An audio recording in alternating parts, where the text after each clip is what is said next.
Dan berkatalah Makhul Asyami, siapa saja yang ingin kepada tempat tidurnya, kemudian tidak mengingatkan ia pada sesuatu yang telah dia berbuat pada hari itu, maka jika beramal ia akan kebaikan, niscaya memuji akan Allah.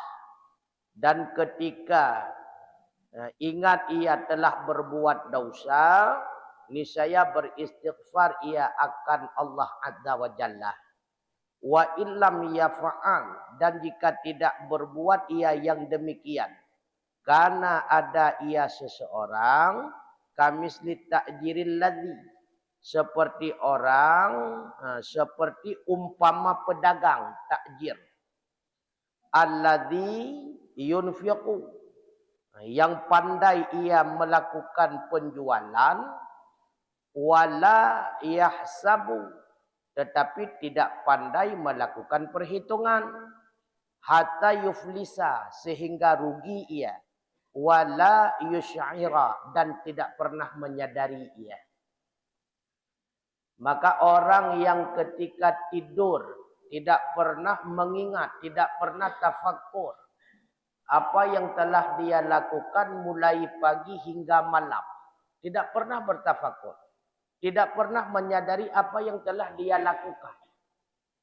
Seandainya dia tafakkur, lalu ingat dia bahwa telah berbuat kebajikan, maka bersyukur kepada Allah dengan memuji Allah.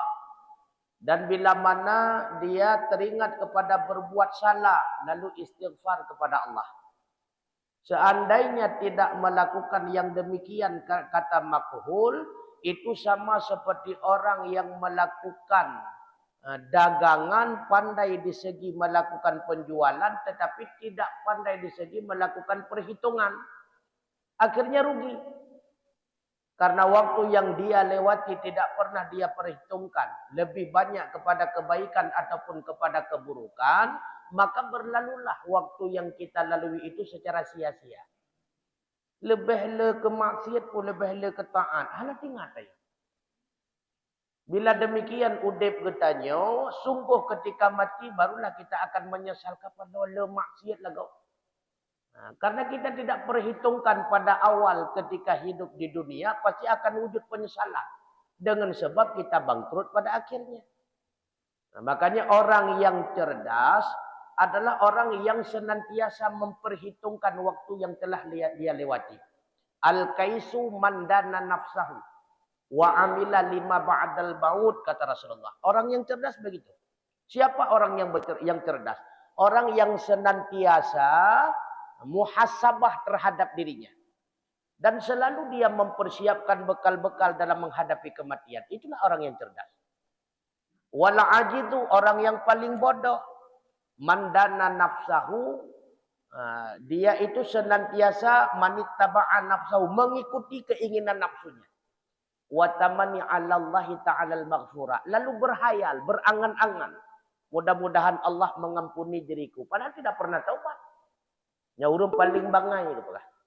Makanya seseorang yang tidak pernah tafakkur, mengingat apa yang telah dia lakukan pada hari itu ketika dia menuju kepada tempat tidurnya, maka pasti orang itu akan merugi sama bandingan seperti pedagang yang pandai menjual tetapi tidak pandai melakukan perhitungan.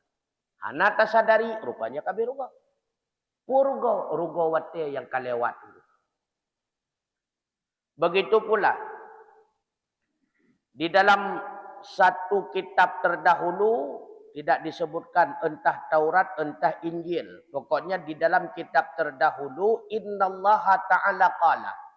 Allah Subhanahu wa taala berfirman, ibadi wahai hambaku, ini malikun la azulu, sesungguhnya aku adalah raja yang tidak pernah mati. Fa'ata'ni, maka taat olehmu akan diriku fima amartu kabih, pada apa yang telah aku perintahkan kepada engkau dengannya. Wa antah, dan jauhi olehmu amma nahituka, daripada apa yang telah aku larangkan akan engkau daripadanya, hatta aj'aluka hayyan la tamut, sehingga aku jadikan akan engkau selalu hidup, tidak pernah engkau mati. Jadi orang yang udip yang terdengu, orang yang buat amal kebajikannya nurung udip. Orang yang buat amal kemaksiatan anggapnya nurung mati. Hi zagai udip, tapi ate mati dengu. Maka orang yang hidup itulah orang yang senantiasa berada dalam kebaikan. Di dunia dia hidup, di akhirat pun dia hidup karena penuh dengan kenikmatan. Makanya kata Allah di dalam kitab terdahulu, taatlah diri engkau kepada aku, sungguh aku akan menjadikan engkau senantiasa hidup. Dalam dunia udip ate, di akhirat udip habis. Maka orang yang melakukan maksiat itu diibaratkan orang yang sudah meninggal. Orang yang sudah mati, sekalipun dia itu nampak masih hidup. Begitu pula ibadi wahai hambaku, anallazi idza aqulu li syai'in kun fayakun. Ketahuilah, aku inilah zat. Ketika aku katakan bagi sesuatu kun, ada, fayakun, maka senantiasa akan menjadi ada. Wa an Abi Muhammad bin Yazid qala inistata'ta alla tasyi'a illa man tuhibbuhu fafa'al. Jika engkau sanggup bahawa tidak engkau buat keburukan kepada orang yang engkau cintai akannya, maka lakukanlah. Kalau bahasa singkat, usahakanlah. Jangan engkau berbuat salah kepada orang yang sangat engkau cintai. Qila, ada yang bertanya kepada beliau, wa hal yasi'u ahadun illa man yuhibbuhu? Adakah orang yang berbuat keburukan kepada orang yang sangat dicintainya? Qala, Abi Muhammad bin Yazid menjawab, na'am, ada. Ada orang yang melakukan keburukan terhadap kekasihnya. Ada. Siapa? Nafsuka, itulah diri engkau. Kenapa demikian? Ahabbul anfusa wa a'adzaha ilaika. Engkau sangat cinta terhadap diri engkau dan sangat sayang engkau terhadap diri engkau. Akan tetapi fa iza asaita faqad asa'ta ilaiha. Ketika engkau berbuat maksiat, maka sungguh engkau telah berbuat keburukan terhadap diri engkau. Nah, lain yang paling tak cinta, hana selain diri pribadi. Nah, lain yang paling tak sayang, hana selain diri pribadi. Maka ketika kita berbuat maksiat itu sama dengan kita telah melakukan keburukan terhadap diri pribadi. Karena kita telah mencampakkan diri menjadi calon penghuni neraka.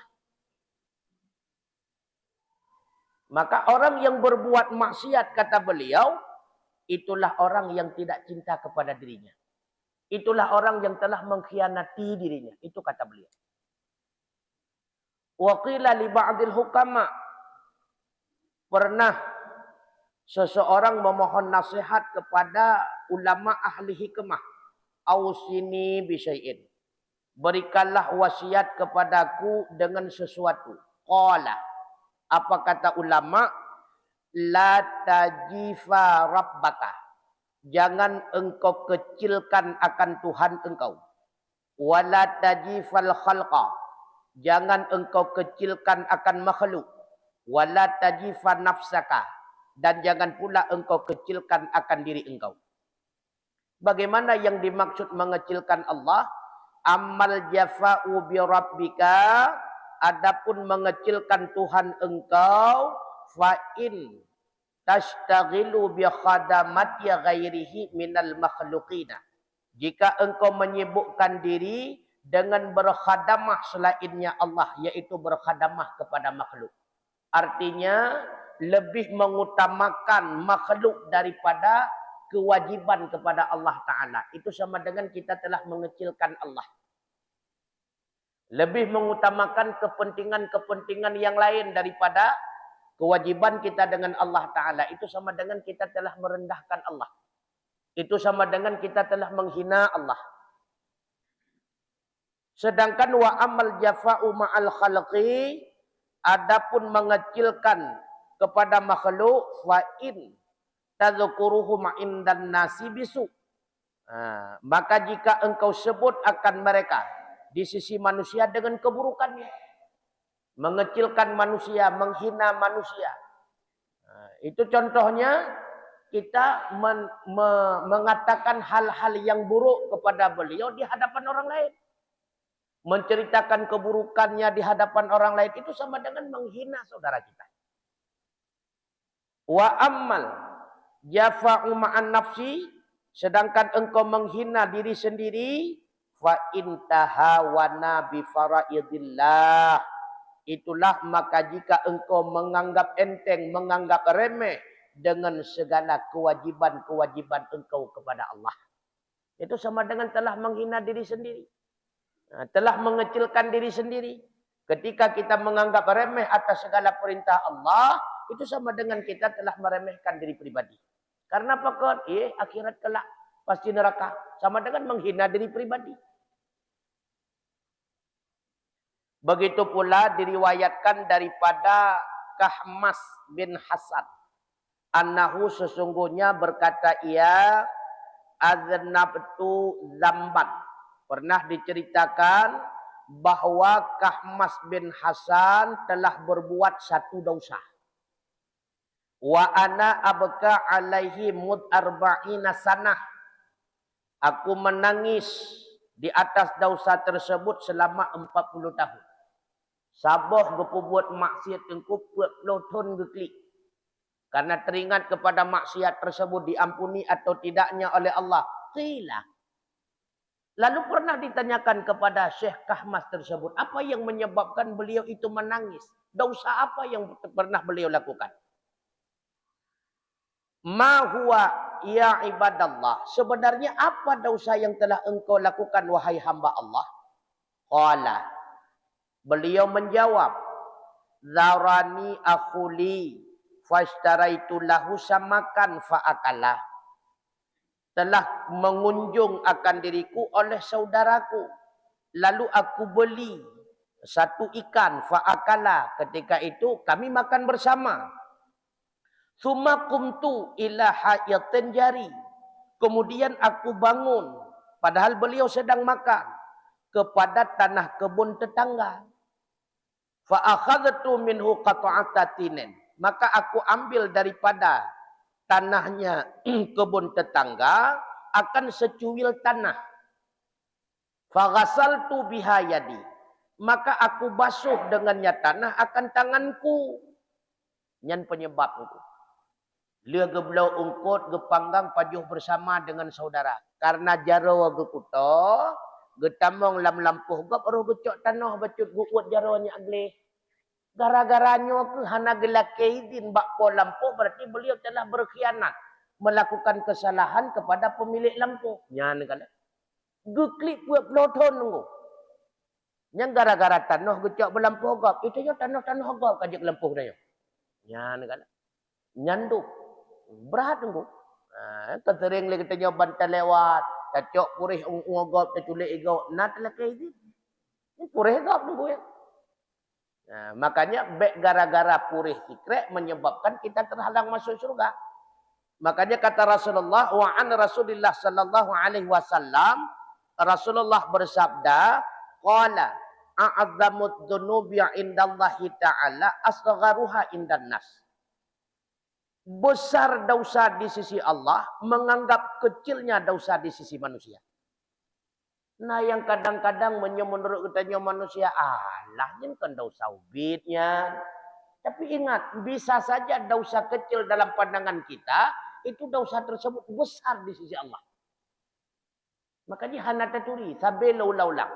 Dosa yang mana yang menyebabkan Allah murka kepada kita, kita tidak pernah tahu. Bisa saja dosa yang menyebabkan Allah murka dari dosa kecil. Ngantikrek purehnya bengeh Allah. Ngan dosa-dosa raya awai hana murka Allah kegedanyo. Ngan sikrek purehnya nugu. Sehingga terhalanglah kita menjadi ahli surga.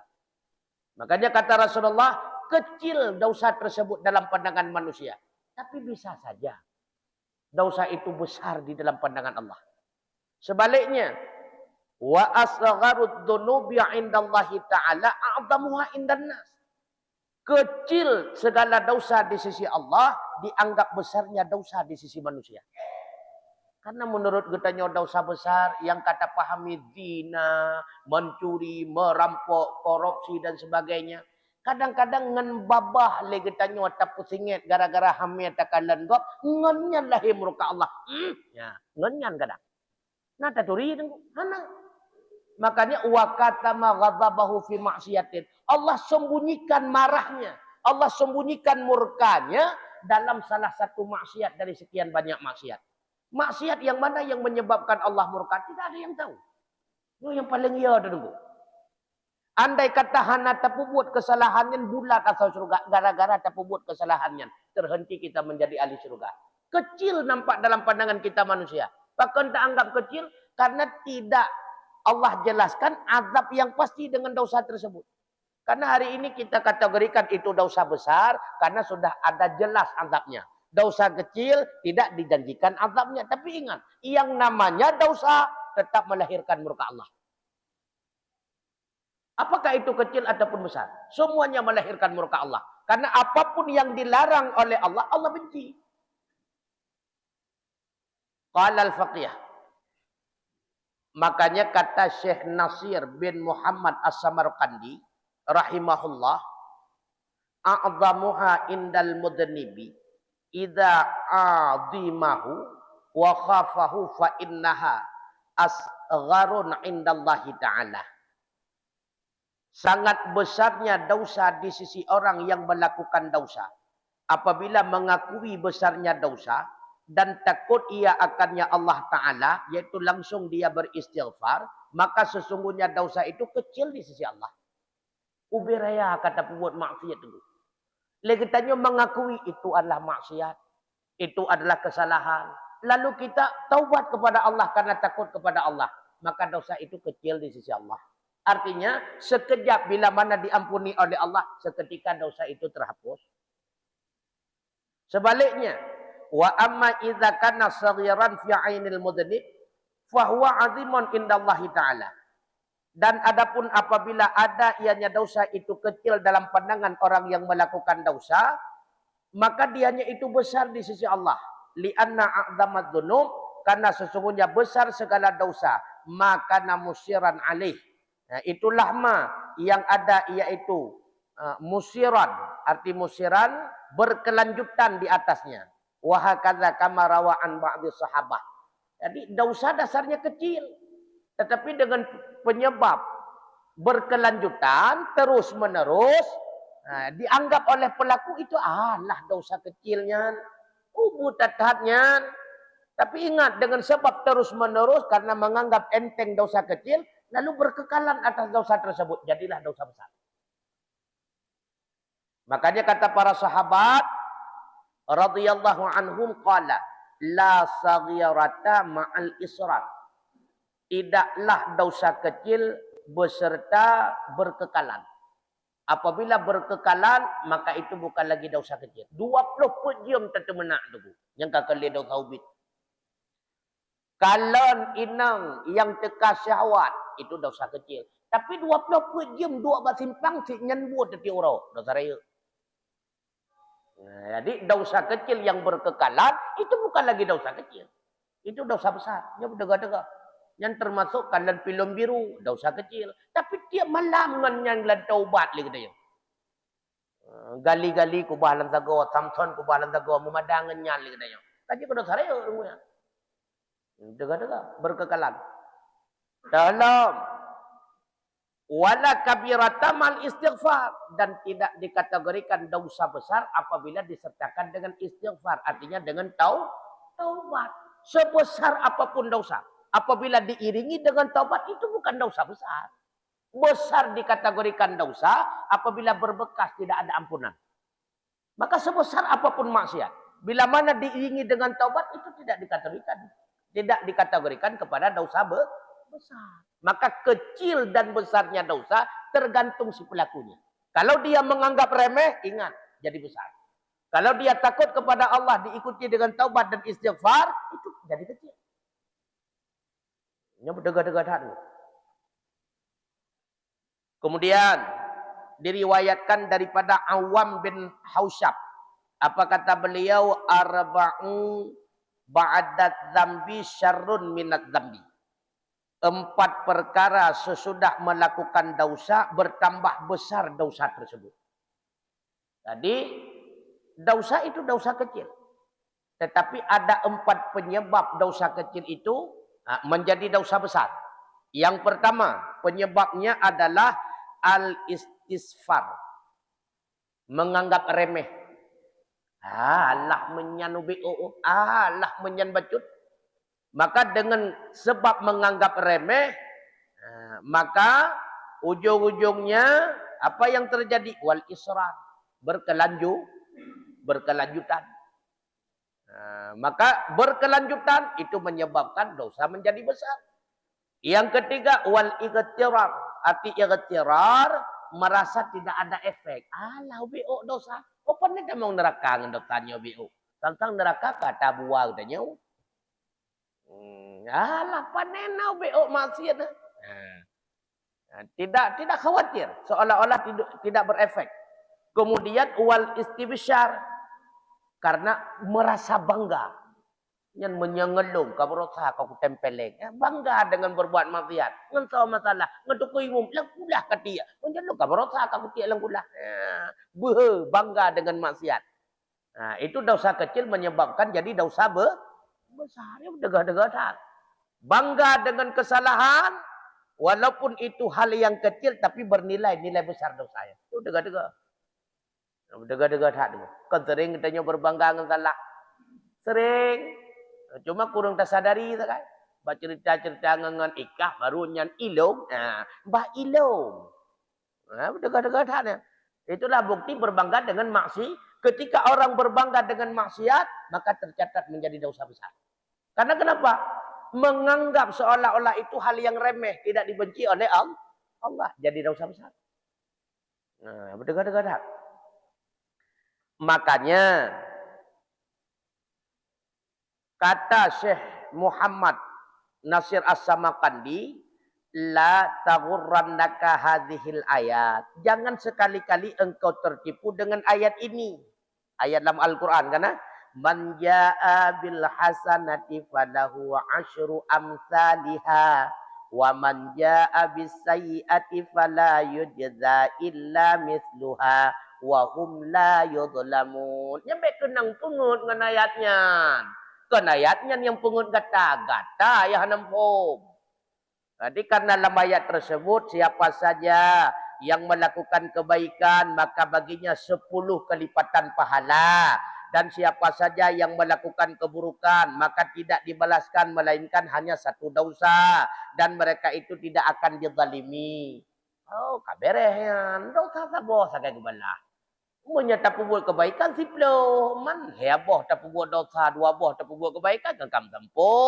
Kengkat tertutup. Baik kenang pungut. Baik kenang pungut dengan ayatnya. Karena yang dimaksud dengan ayat tersebut li'annahu qad usturita fil hasanatil muji'i biha yaumal qiyamah. Sungguh disyaratkan pada kebaikan yang mendatangkan dengannya kebaikan pada hari kiamat itu ikhlas. Wala amalu sahlun 'alal amili. Melakukan perbuatan itu mudah di atas orang yang berbuat. Walakinnal muji'u yaumal qiyamah syadidun. Akan tetapi mendatangkan ikhlas pada hari kiamat itu sangat sulit. Wa inna sayyi'ata sesungguhnya keburukan wahidatun. Itu 1 balasan. Walakinna laha asyaru minal uyub. Tapi ingat akan melahirkan kehinaan 10 macam. Tak kena pengut. 10 boh balasan gebi menyata buat sabuk kebaikan. Betul. Tetapi untuk mendapatkan balasan 10 itu harus disertakan dengan ikhlas. Berat ikhlas. Sabah tak buat dosa. Nyan sabah sagai gebi kita nyo. Balasan dosa. Hana payah ikhlas tunggu. Buat maksiat dan suah ikhlas tak ada. Dan suah tunggu. Sabah tak buat maksiat tetap akan mendapatkan dosa. Ikhlas ataupun tidak ikhlas. Satu melakukan amal kebaikan, 10 balasan. Tetapi harus dibarengi dengan ikhlas. Mampukah kita akan membawa kebaikan kita di hadapan Allah yang disertakan dengan ikhlas 100%? Na'udzubillah. Nyo yang makanya kita fikir orangnya, alah baru lebah maksiat. Taat ke 8, 8 kali dipeleu. 8 kali dipeleu. Kah pasti mendapatkan imbalan 10. Kadang-kadang sabotan. Kadang-kadang menggetung pihak. Makanya jangan tertipu dengan zahirnya makna ayat. 10 balasan bagi orang yang berbuat kebaikan yang disertakan dengan ikhlas. 1 kemaksiatan, 1 balasan. Tidak mesti ikhlas. Artinya putra, ketika engkau berbuat salah, maka akibatnya dosa itu pasti. Ketika engkau berbuat baik, imbalan belum pasti. Nyo yang ya tunggu. Bahkan kalau memang kita mendapatkan 10 kebaikan dengan sebab ikhlas dalam melakukan kebaikan. 1 imbalan dosa dengan sebab kemaksiatan. Tapi ingat, dalam 1 kemaksiatan akan melahirkan 10 keaiban yang lain. Apa keaiban yang dilahirkan oleh 1 maksiat? Yang pertama, annal abda idza amila sayi'atan faqad askhata khaliquhu ala nafsihi. Wahuwa qadirun alaihi fi kulli waqtin. Itu yang pertama. Sesungguhnya hamba apabila telah berbuat keburukan, maka sungguh telah membuat murka ia akan Allah atas dirinya. Dan dianya Allah itu maha kuasa pada tiap-tiap waktu terhadap dirinya. Itu yang pertama. Sehingga tak buat maksiat sama dengan kita telah membuat Allah murka. Walaupun itu dosa kecil. Tapi ingat, Allah maha mampu melakukan apapun kepada kita dalam setiap detik waktu. Andai kita taubat daripada dosa ubudnya, alhamdulillah. Kadang dalam dosa ubudnya matilah maksiat. Nyo yang yor tunggu. Memang itu dosa kecil. Ketika kita melakukan dosa kecilkah besarkah, Allah gepu mati katanya dalam dosa tersebut. Artinya apa? Matilah kita dalam maksiat. Naudzubillah. Nyo yang paling iya tunggu. Yang kedua, keaiban yang kedua. Fi annahu faraha man huwa abghatu ilaihi wa huwa iblisun. Adullah wa aduwuh. Bahwa sungguhnya seseorang yang berbuat dosa, dia telah membuat senang siman yang dianya itu sangat membenci kepadanya. Itulah iblis. Iblis itu musuh Allah dan musuhnya. Ketika kita berbuat 1 maksiat, itu sama dengan kita telah menyenangkan iblis. Padahal kita telah mendakwakan bahwa iblis adalah musuh. Inna syaitana adu fattakhiduhu aduwa. Kali ngepegah oleh Allah Al-Quran. Syaitan itu musuh, maka jadikanlah musuh dia yang sebenarnya. Siga tak buat maksiat, siga senang iblis. Siga tak ubah taat, siga senang iblis. Makanya biar kena pengut dia katanya. Sebab sering kadang-kadang tergoda dalam batin katanya. Alah, kuat hati buat zikir, mewajib golem sempurna. Yang sering mempengut katanya. Ketika tanik bedah sembahyang sunat, alah, kuat apa buat sunatnya rawatib. Kata subuh kalau habis. Ujung buat putra rawatib dan kata subuh pihan. Tak kena pengut. Yang sering dia katanya terpengaruh dalam jiwa. Ketika tanik zikir dia sembahyang, alah, tentang kehitaan terlihat tentang kazikir kan ya betul-betul kewajiban nilai. Ujung buat kewajiban hana selesai zikir pitat yang kata lu. Karena ada bisikan iblis. Alah pun tak buat menyolong pubutnya terkabun tu. Menyolong pubutnya rian tu. Menyolong pubutnya long akan pukul ujub tu. Karena terasa ria, terasa ujub, kita tinggalkan. Iblis sudah mendapatkan 1-0. Maka bagaimana? Tetap kita melakukan kebaikan tersebut sekalipun kita merasa akan ria. Tetap melakukan kebaikan tersebut sekalipun kita merasa akan ujub. Lakukanlah kebaikan tersebut. Tak talu, hana tak talu seri mantang iblis. Kebaikan tetap kita lakukan, cuma tidak mendapatkan imbal. InsyaAllah karena terus menerus kita melakukan kebaikan tersebut, hilang rianya, hilang ujubnya. Menyapunkan dakubah kemenang iblis. Anda je mu terkah ke gop ria. Alah pun tak bodoh tahajud tak ujub tengah bunga. Katak dia kan menang iblis. Makanya ketika ada bisikan kebaikan dalam jiwa kita, lakukanlah seketika. Karena apa kata ulama, belum tentu engkau akan mendapatkan kesempatan kali kedua untuk melakukan kebaikan tersebut. Makanya lakukanlah seketika. Ataupun engkau dapatkan kesempatan yang kedua. Tetapi bisa saja kualitas daripada kebaikan tersebut tidak akan sama. Contoh, ibisi lamati katanya kamu sedekah juga dia. Belum tertiak seketika tertulis baik. Tapi ke Allah takut ia untuk mentengwati hana urang. Yang punya kata pun tu kai salah elang. Dak muka kau sekali 50 mentang nang kerja kopi. Kahana tu tertulis. Maka baik pun tuntuk tunggu. Menyapun tuntuk menyakan kurang sit hanale lagi. Makanya ketika ada bisikan ingin melakukan kebaikan, segera ada bisikan. Itu akan melahirkan karya. Karya ria itu dia. Yang kebaikan halung kubah. Kau nanti lahir ujub. Kau ujub. Yang kebaikan halung kubah. Maka ketika ada bisikan yang tidak baik dalam diri kita, yakinlah kalau bukan nafsu, itu adalah setan. Kan pernah lu pegah-pegah awal. Ketika teka emosi ibisi yang kengkang dalam jiwa katanya. Saya ingat, katrok ke. Nah, tengok nonton. Tengok kan? Yang setan ya. Karena ketika nafsu, ketika teka dikatanya emosi, yang setan yang akan merempak peluang.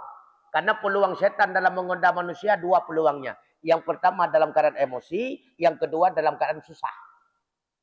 Itu dua peluang bagi setan. Yang paling mudah dalam menggoda kita manusia. Tengah emosi yang cukup mudah. Ketumbuk dia cukup dia pajalau. Karena ketumbuk ya ketunya aja kode. Ya kesempatan. Tapi punya tengah kem-kem naik setan. Katanya aja kode. Setan bangai. Tengah emosi. Makanya ketika kita tengah emosi. Yang ingat. Katrok ke. Anak tuamu tu. Tiro latih. Mana ni? Hai tem petih. Geyu suat badia. Geyu ceruk. Berkenang dadangan tanah. Akan mengingatkan kita. Hari ini saya manusia. Esok hari akan menjadi tanah. Karena lebih ya katanya dengan tanah. Geyu ceruk pada tanah. Yang kedua dalam keadaan susah. Nyentro setan. Macam bisa. Sang menol lebih pah. Sang midih lebih cocok. Ya kesempatan. Yang ketika ada bisikan-bisikan yang tidak baik. Dia sidol lah rumah. Katrok. Mutu biraya. Ya iplung. Burteh iplung setan. Itu puwa katrok. Mana lagi nunggu. Mantan dah udah. Habis tak udah yun. Makanya ketika ada bisikan yang tidak baik. Apakah menghalang kita untuk berbuat kebaikan atau mengajak kita dalam berbuat keburukan, itu setan. Hanam pumpu dekat panjang tadzikir, sembahyang wajib hanagat pah. Nyena segala tunggu. Nah kan? Nah, anu miat barokah kalam zikir, kabah musabah. Jadi belian, tiba cara lagi tanya baik je ke ahli zikir. Padahal satu kali kita mengucapkan la ilaha illallah, berapa nilainya? Karena Allah tidak melihat siapa yang mengucapnya. Harlankah dia, pawangkah dia. Yang dinilai kalimat la ilaha illallah. Ikhlas terkeluar daripada lidah. Allah hanagiakan dan meja kerong mempeci ataupun iluwa cuma lewat tu'uk sebagai baju. Belum mana kalian kenal. Pakaian itu tidak ada nilai di hadapan Allah. Kupu serban yang kedua benar. Maka mereka kena pungut. Mereka kena pungut lagi. Ini kesempatan. Ini lupa ingatlah walaupun tua ni lah watalan kat gelam tu. Dia tak pengat ni lah. Jadi mereka kena pengut. Kemudian wasalis. Yang ketiga kehinaan yang akan terjadi seseorang ketika berbuat maksiat. Taba'uduhu min ahsanil mawadhi' wahwal jannah. Menjauhkan dirinya daripada tempat yang paling istimewa. Itulah surga. Ketika dia melakukan maksiat sama dengan dia itu telah menjauhkan diri daripada surga. Itu keaiban. Yang keempat, taqarrubuhu ila syaril mawadhi' wa huwa jahannam. Ketika dia melakukan maksiat sama dengan dia telah mendekatkan dirinya kepada seburuk-buruk tempat, itulah neraka jahannam. Satu maksiat bukan mustahil. Hamba itu akan menjadi penghuni neraka. Bukan mustahil. Yang kelima, annahu khafa man huwa ahabun ilahi wa huwa nafsu. Sesungguhnya dia itu telah meremehkan man yang dianya itu sangat cinta kepada man tersebut, itulah dirinya. Ketika dia berbuat maksiat, sama dengan dia telah menyakiti diri sendiri. Dia telah berkhianat kepada diri sendiri. Makanya tunggu hotel kita nyu hawa teke maksiat be ile ingat kerugogop, ingat kerugodro ile. Rugogop biasa tua dia. Kerugodro ile. Manusiakah saya ataupun bukan? Etna menteningan. Nyolong kalau buat atra yang dilanggar oleh Allah. Nyolong urang pula mau lihat. Etnan mentak. Hana tuah yang lain. Nyolong urangnya lemah pula. Etnan mentak kajiat. Kemudian wasadis yang keenam. Najsu nafsihi waqat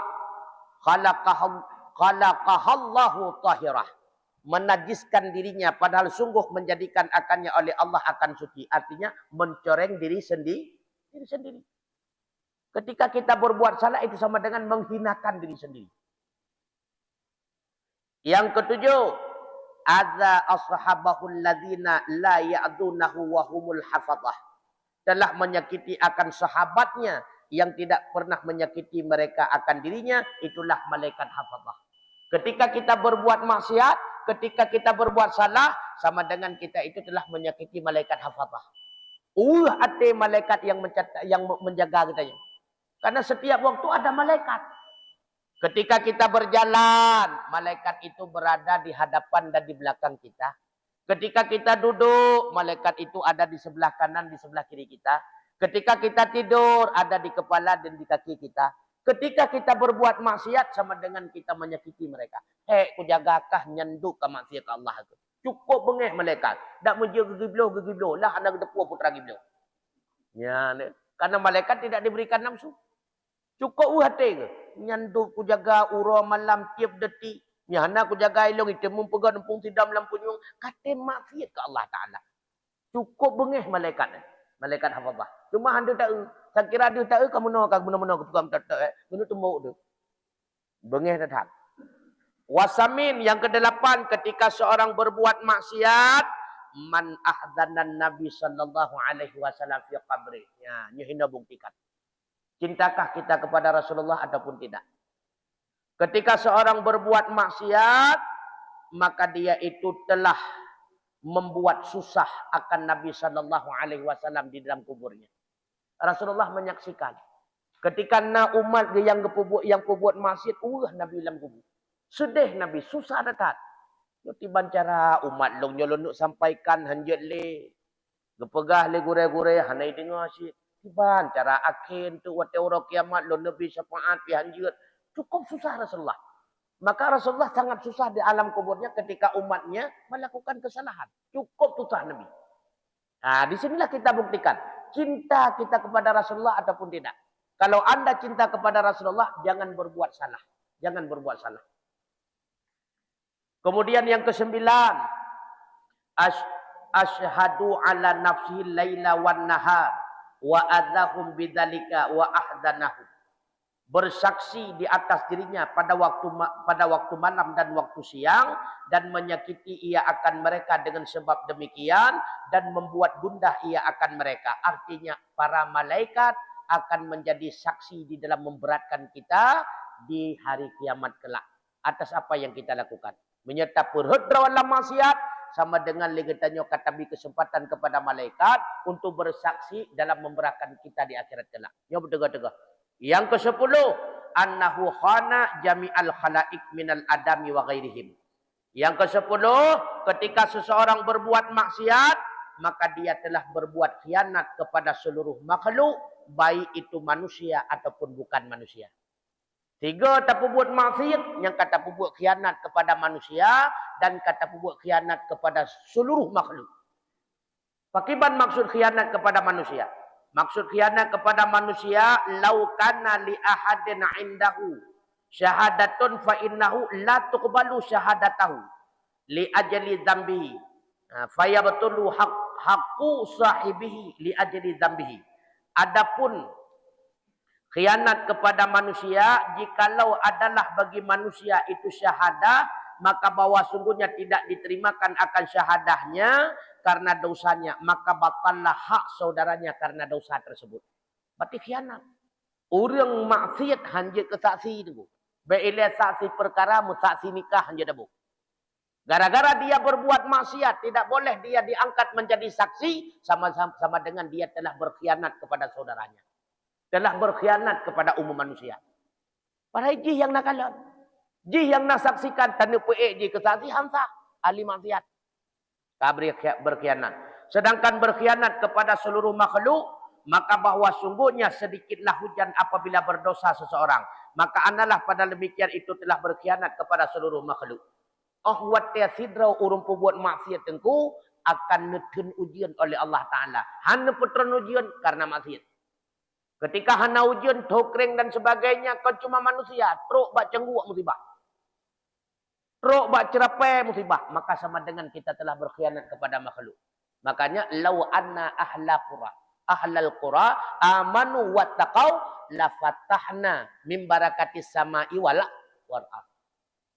Jadi, tron ujian ilangnya, gepetimah nikmat lambumo. Gara-gara hamba itu beriman dan takwa kepada Allah Ta'ala. Putra takwa, imtithalu awamirillah, wajitinabun nawahid. Ubena maksiat takubah, ubena apa yang gayuak yang tak buat tu pemutua. Maka bahaya maksiat, sekecil apapun bentuknya, akibat cukup rayuk tu. Di antara akibatnya tu, menyebabkan murka Allah. Murka Allah, kunci neraka. Na'udzubillah. Maka jauhkanlah. Mudah-mudahan kita mampu menjauhkannya dengan hidayah dan taufik daripada Allah. Amin amin ya rabbal alamin. Usikum wa nafsi bitaqwallah. Wassalamualaikum warahmatullahi wabarakatuh.